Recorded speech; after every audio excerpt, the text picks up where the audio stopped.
आप देख रहे हैं वार्ता 24। नमस्कार, मैं हिमांशु शर्मा और आप देख रहे हैं वार्ता 24। आज हम गाजियाबाद में स्थित एक सीएस एंड लॉयर फर्म के अंदर हैं, जहां पे हम मिलेंगे मिस्टर अभिषेक रोहिला जी से, जो काफ़ी जाने माने सीएस और लॉयर हैं गाजियाबाद नगर के। आज हम जानेंगे कि जिस प्रकार एक बिजनेस को रजिस्टर करने के लिए एक आम आदमी बहुत डरता है और बहुत विचार करता है, बहुत सोचता है कि किस तरीके से बिजनेस को स्टार्ट किया जाए, क्या क्या रजिस्ट्रेशंस होंगे, किस किस तरीके की उसके सामने जटिलताएं आएंगी, उन सब के ऊपर आज एक रोशनी मिस्टर अभिषेक रोहिला डालेंगे। तो आइए सीधा उनसे जुड़ते हैं। नमस्कार सर। नमस्कार जी। सर, मेरा सवाल है कि आज की तारीख में एक मिडिल क्लास आदमी जो जॉब से काफ़ी परेशान हो चुका है और एक लोअर क्लास भी जो लघु उद्योग टाइप की चीज़ें या कुछ भी एक अपना काम करना चाहता है, तो जिस प्रकार आजकल सारी चीज़ें डिजिटल हो गई हैं, तो इन सब चीज़ों को जो आदमी टेकी नहीं है, जो ज़्यादा पढ़ा लिखा नहीं है, काफ़ी घबराता है कि किस तरीके से बिजनेस रजिस्टर करूं, क्या ना करूं। तो इस पर थोड़ा सा प्रकाश डालिए, किस ये चीज़ें कितनी जटिल हैं या कितनी ईजी हैं? बिल्कुल भी जटिल नहीं है। ये क्या है कि थोड़ी अवेयरनेस कम है। आपके लिए वही चीज़ थोड़ी मुश्किल हो सकती है और मेरे लिए वही चीज़ बड़ी आसान हो सकती है। जैसे कि आप अभी बात कर रहे थे कि बिज़नेस रजिस्ट्रेशन के बारे में, तो बिज़नेस रजिस्ट्रेशन तो हमारा पहला स्टेप ही होता है। तो अगर हमारा बिज़नेस रजिस्ट्रेशन हम एक इंडिविजुअल से करवाना चाह रहे हैं, तो वो उसके पास अपना ऑप्शन होता है कि वो एक प्रोप्राइटरशिप से स्टार्ट कर सकता है। अगर वो दो से ज़्यादा लोग हैं और मिलके पार्टनरशिप जैसा कुछ आप इनकॉर्पोरेट करना चाह रहे हैं, तो पार्टनरशिप फर्म रजिस्टर करा सकते हो या एलएलपी करा सकते हो। बट जैसा आप कह रहे थे कि एक इनिशियल लेवल पे कोई बंदा बिजनेस स्टार्ट करना चाह रहा है, तो हम ये सजेस्ट करते हैं आप प्रोप्राइटरशिप से स्टार्ट करो। तो उसमें जो आपकी कॉम्प्लिकेशंस हैं, आपका रजिस्ट्रेशन है, वो बड़ा लिमिटेड है। तो मुश्किल बिल्कुल नहीं है, ये आपके दिमाग में आपने बना रखा है। ये बहुत ही आसान प्रक्रिया है और आज के टाइम पे 90% चीज़ें ऑनलाइन है। अगर वो आप कर सकते हैं तो वेल एंड गुड है। गूगल पे बहुत सारी वीडियोस आपके लिए अवेलेबल हैं, तो आप वहाँ से देख सकते हैं। अदरवाइज़ आप किसी भी अपने नज़दीकी कंसल्टेंट से आप डिस्कस करके वो रजिस्ट्रेशन ले सकते हैं। अच्छा सर, ये जैसे प्रोप्राइटरशिप आपने बताया कि इनिशियल बेसिस पे प्रोप्राइटरशिप ही एक अच्छा डिसीजन है जो सिंगल बंदा काम करना चाहता है, तो इसके लिए किस किस तरीके के डॉक्यूमेंट्स की आवश्यकता है? देखिए, डॉक्यूमेंट जो होता है, सबसे पहले हमसे बैंक मांगता है। तो बैंक को 2 रजिस्ट्रेशन चाहिए होते हैं करंट अकाउंट ओपन करने के लिए। अब आप भी ये बात समझ सकते हैं कि अगर कोई बिजनेस रन कर रहा है तो उसको एक बैंक अकाउंट तो ओपन कराना अनिवार्य है या मैंडेटरी है।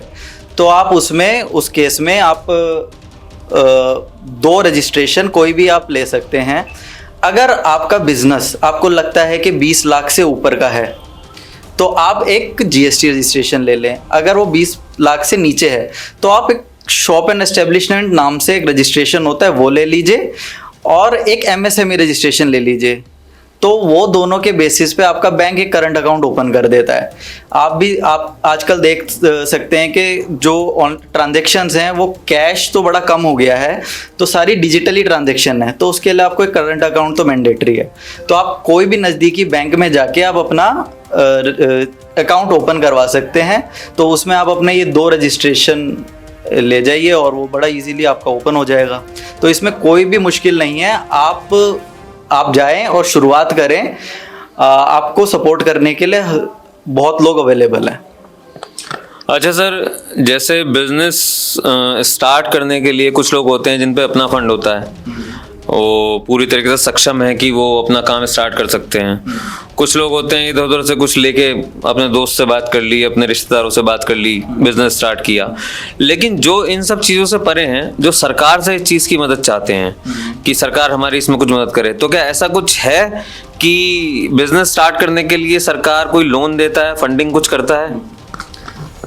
ऐसा होता है। एक एमएसएमई लोन के नाम से एक गवर्नमेंट का सपोर्ट है, वो आप बैंक के थ्रू ले सकते हैं। लेकिन सिर्फ डिपेंड होना कि बैंक के थ्रू और आप वहाँ से सोचे कि मैं बिजनेस रन कर सकूं, तो कुछ आपको अपनी कैपिटल लगानी पड़ेगी जिसमें आपको, और कुछ बैंक भी ग्रांट करेगा, ऐसा नहीं है कि वो नहीं ग्रांट करेगा।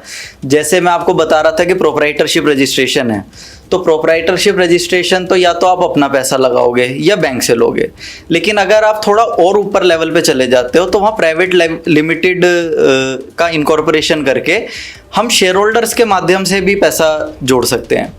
तो उसमें क्या होता है कि वो आपका ओन्ड फंड होता है, तो अगर ओन फंड से आप अपना बिजनेस स्टार्ट करते हैं तो वो कैपिटल की तरह आता है और वो लेटर ऑन बिजनेस में ही रहता है।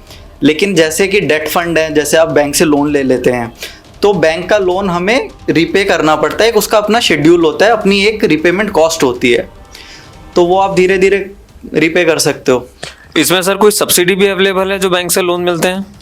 हाँ जी, इसमें सब्सिडी भी अवेलेबल है। बैंक हमें 3 साल तक किस्त मुफ्त लोन देता है, तो हम जैसे ही बिजनेस हमारा मैच्योर हो जाता है उसके बाद हम रीपेमेंट अपनी चालू कर सकते हैं। 3 साल बाद? 3 साल बाद। और उसके बाद कोई ऐसा है कि जैसे हमने 1 करोड़ का लोन लिया तो हमें जमा सिर्फ 80 लाख ही करने हैं, 60 लाख करने हैं, इस टाइप की कोई सब्सिडी? नहीं सर, ऐसी तो कोई, अगर ये धारणा है लोगों में तो ऐसा नहीं है। वो आपको जितना आपने पैसा लिया है ब्याज के साथ आपको रीपे करना पड़ेगा। सिर्फ टेन्योर का वो है कि आपको 3 साल तक आराम मिल सकता है। समझ गए। अच्छा सर, आजकल यंगस्टर्स के अंदर एक चीज़ बड़ी पॉपुलर है, स्टार्टअप।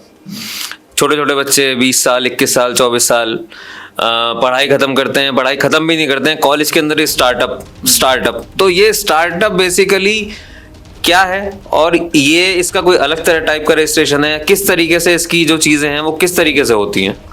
आप बिल्कुल ठीक कह रहे हैं कि ये जो स्टार्टअप रजिस्ट्रेशन है कुछ हाल फिलहाल 2, 4, 5 सालों में बहुत पॉपुलर हो रहा है, और हमारे पास भी जो क्वेरीज आती हैं वो इसके रिगार्डिंग बहुत सारी आती हैं। तो ये भी एक प्रोसीजरल का पार्ट है। आप ऐसा नहीं हो सकता कि मैं सीधा जाके स्टार्टअप रजिस्ट्रेशन में रजिस्टर करा लूँ और गवर्नमेंट मुझे किसी स्कीम के तहत लोन दे दे। बट एक प्रोसीजर है, बिल्कुल गवर्नमेंट की स्कीम है। इसमें आप जाके DPIIT है हमारा एक मिनिस्ट्री है, उसके अंडर आप अपना रजिस्ट्रेशन कराते हैं और वहाँ से आप उसके बेनिफिट ले सकते हैं। जैसे कि मैं आपको एक बहुत अच्छा इसका बेनिफिट बताऊँ तो हम 10 साल के लिए टैक्स एग्जेम्पशन हमें मिल जाती है। तो बट ये आपका लेटर ऑन स्टेज है, तो आपको पहले अपना एक रजिस्ट्रेशन लेना पड़ेगा जो हम प्रोप्राइटरशिप, पार्टनरशिप या प्राइवेट लिमिटेड फर्म के कंपनी के थ्रू हम कर सकते हैं। उसके बाद हम अपने बिजनेस में एक MSME रजिस्ट्रेशन ले लें। अगर हमारा 20 लाख या 40 लाख ट्रेडर के लिए, उससे लिमिट से ऊपर बिजनेस है तो हम GST रजिस्ट्रेशन लें। उसके बाद हम अपना स्टार्टअप रजिस्ट्रेशन करें। स्टार्टअप रजिस्ट्रेशन अगर हमें अप्रूव हो जाता है, उसकी एक मेजर कंडीशन होती है कि आपका जो बिजनेस आइडिया है वो यूनिक होना चाहिए। तो जो DPIIT डिपार्टमेंट है वो रीवेरीफाई करता है, ये रीचेक करता है कि आपका वो यूनिक आइडिया है, और अगर वो यूनिक आइडिया है तो आपको एक सर्टिफिकेट ग्रांट करता है और उसके बाद आप अपना 10 साल तक अपना टैक्स रिबेट एंजॉय कर सकते हैं। बहुत बहुत शुक्रिया। अच्छा सर, एक चीज़ छोटी सी और पूछना चाहूँगा। जैसे कि आपको पता ही है, हम पत्रकार हैं, हर जगह जाते रहते हैं, पब्लिक ओपिनियन भी करते हैं, हर तरीके के लोगों से मिलना जुलना होता है। लोग कई बार ये सुनने में आता है कि 2017 से पहले जब GST लागू नहीं हुआ था, आई थिंक जुलाई में हुआ था शायद, जुलाई 17 से पहले जो छोटा व्यापारी था, एक मतलब जैसे ठेली लगाने वाला है या छोटी सी दुकान करके बैठा हुआ है, लेकिन हाँ उसकी सेल अच्छी है, दुकान तो छोले कुलचे की है, लेकिन हाँ दिन के 5,000 रुपये कमा के लेके जा रहा है, तो वो लोग कहीं ना कहीं परेशान है GST से। तो ये उनका मिथ है कि हम GST नहीं होना चाहिए, ये नहीं होना चाहिए, हम तो पहले ही खुश थे, हमारा पैसा हम सरकार को क्यों दें? इस पे थोड़ा सा प्रकाश डालिए कि उन लोगों के लिए आपकी क्या सलाह है? सर, मैं ठेली वालों पे तो नहीं डिस्कस कर सकता, लेकिन अगर हम इसको देखें, एक दुकानदार, एक छोटा व्यापारी है जो अपना बिजनेस अभी स्टार्ट कर रहा है, तो वो डरता है कि मुझे GST रजिस्ट्रेशन तुरंत लेना है। नहीं, तुरंत नहीं लेना है। जैसे ही आपकी टर्नओवर 20 लाख, या अगर वो दुकानदार कुछ ट्रेडिंग करता है तो 40 लाख, गवर्नमेंट ने इसकी लिमिट भी बढ़ा दी है, 40 लाख है। अगर 40 लाख के बाद आपका टर्नओवर क्रॉस करता है तो आपको GST रजिस्ट्रेशन लेना है। तो आप, अब उसके बेनिफिट भी हैं, ऐसा नहीं है कि वो सिर्फ एक कंप्लायंस है या कंपल्शन है।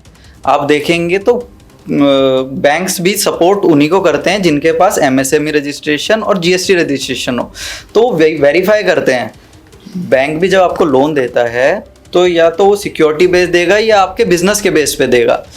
तो बैंक आपसे 2 साल के आपके डॉक्यूमेंट मांगेगा जिसमें आपकी जीएसटी रजिस्ट्रेशन, जीएसटी रिटर्न्स भी होंगी और इनकम टैक्स रिटर्न्स भी होंगी, और 5 साल का प्रोजेक्शन भी मांगेगा कि आप इस बिजनेस से क्या एक्सपेक्ट करते हैं। तो प्रोजेक्टेड फाइनेंशियल्स हमारे बनते हैं 5 सालों के, तो हमें वो लोन्स हमें जो है मिल जाता है और आप अपना बिजनेस फिर आप आगे रन कर सकते हैं।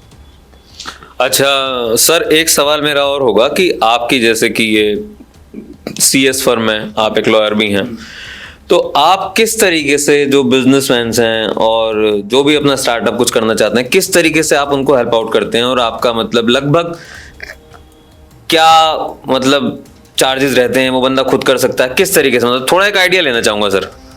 सर देखिए, अगर चार्जेस जो हैं वो पर्सन टू पर्सन, जैसे आप एक हॉस्पिटल में जाते हैं तो किसी डॉक्टर की फ़ीस 300 रुपये भी होती है, किसी की 500 होती है, किसी की 1500 होती है। लेकिन अगर आप ये बेसिक रजिस्ट्रेशन की बात कर रहे हैं जहां हमारा लोग कंफ्यूज्ड हैं, तो इसके चार्जेस बहुत ज़्यादा नहीं होते। अगर आदमी थोड़ा बहुत पढ़ा लिखा है, लैपटॉप चलाना जानता है, तो वो रजिस्ट्रेशन खुद भी कर सकता है। लेकिन अगर कोई भी आसपास कंसल्टेंट हो तो उससे आप जाके करवाएंगे, इसकी बड़ी मिनिमम कॉस्ट होती है, कोई बहुत हाई फाई कॉस्ट नहीं होती। तो ये इजीली आपको रजिस्ट्रेशन भी मिल जाते हैं। बट हाँ, 99% जो रजिस्ट्रेशन है वो ऑनलाइन है, तो आप वो इजीली कर सकते हैं, कोई इसमें बहुत हाई फाई चार्जेस नहीं होता। बहुत बहुत शुक्रिया सर। जैसे कि आज हमने जाना सीएस एंड लॉयर मिस्टर अभिषेक रोहेला से कि ये जो एक हवा बना हुआ है कि business registration, startup registration, MSME registration, GST, ITR, ये एक बहुत बड़ा हवा जैसे बना हुआ है। ऐसा कुछ भी नहीं है, आधी से ज़्यादा चीज़ डिजिटल हो चुकी है और बहुत इजी है। अगर थोड़ी सी अवेयरनेस आ जाए तो इन चीज़ों को अगर आप थोड़ा सा देखें, समझें और हमारे इस वीडियो के माध्यम से कुछ सीखने को मिले, तो मैं यही कहूँगा कि बिजनेस करने से ना डरें, प्रॉपर जीएसटी की तरीके से काम करें, अच्छे से काम करें। मैं हिमांशु शर्मा, आप देख रहे थे वार्ता 24। आप देख रहे हैं वार्ता 24।